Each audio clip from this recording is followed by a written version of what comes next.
যে খবরের দিকে নজর রাখবো, ধোনির যে 7 নম্বর জার্সি রয়েছে অর্থাৎ জার্সি নাম্বার 7 এবার আর কাউকে দেওয়া হবে না। অবসরে ধোনির 7 নম্বর জার্সিও 7 নম্বর জার্সি সংরক্ষণের সিদ্ধান্ত বিসিসিআইয়ের। আর কোনো ক্রিকেটারকে দেওয়া হবে না এই 7 নম্বর জার্সি, অর্থাৎ যে জার্সি ধোনি পরতেন 7 নম্বর জার্সি নাম্বার 7 এবার কিন্তু আর কাউকে দেওয়া হবে না কোনো ক্রিকেটারকে, সেটা সংরক্ষণের সিদ্ধান্ত নিয়েছে বিসিসিআই।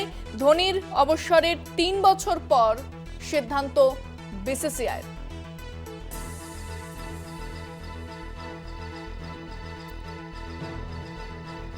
এবার অবসরে ধোনির 7 নম্বর জার্সিও। বিস্তারিত কথা বলবো, ফোনে রয়েছেন আমাদের প্রতিনিধি জয়জ্যোতি ঘোষ। জয়জ্যোতি, ধোনির যে 7 নম্বর জার্সি অর্থাৎ জার্সি নাম্বার 7 এই জার্সির সঙ্গে প্রচুর ইমোশন, অনেক স্মৃতি জড়িয়ে রয়েছে। এবার এই জার্সিটি সংরক্ষণের সিদ্ধান্ত নিয়েছে বিসিসিআই, কি জানতে পারছো? একদমই, দেখো এর আগে সচিন টেন্ডুলকারের জার্সি 10 নম্বর জার্সিটাও কিন্তু ঠিক একই রকম ভাবে ট্রিবিউট দিয়েছিল বিসিসিআই। একই রাস্তায় হাঁটতো মহেন্দ্র সিং ধোনির ক্ষেত্রেও 7 নম্বর জার্সি কিন্তু আর কোনো ভারতীয় ক্রিকেটার পড়বেন না, মানে ইন ফিউচারের কথা বলছি। এবং 7 নম্বর জার্সি বলা যেতে পারে যে রিটায়ার করে ফেললো ইন্ডিয়ান ক্রিকেট থেকে। এবং ট্রফি জয়জ্যোতি, তোমার কথা আমরা স্পষ্ট শুনতে পাচ্ছি না। এই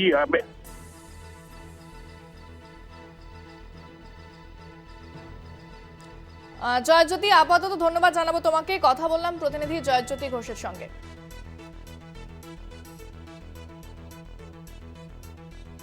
7 নম্বর জার্সি সংরক্ষণের সিদ্ধান্ত বিসিসিআইয়ের। আর কোনো ক্রিকেটারকে দেওয়া হবে না ধোনির এই জার্সি নাম্বার 7। বিসিসিআই কিন্তু এমনটাই সিদ্ধান্ত নিয়েছে। ধোনির অবসরের 3 বছরের মধ্যে এই সিদ্ধান্ত বিসিসিআই।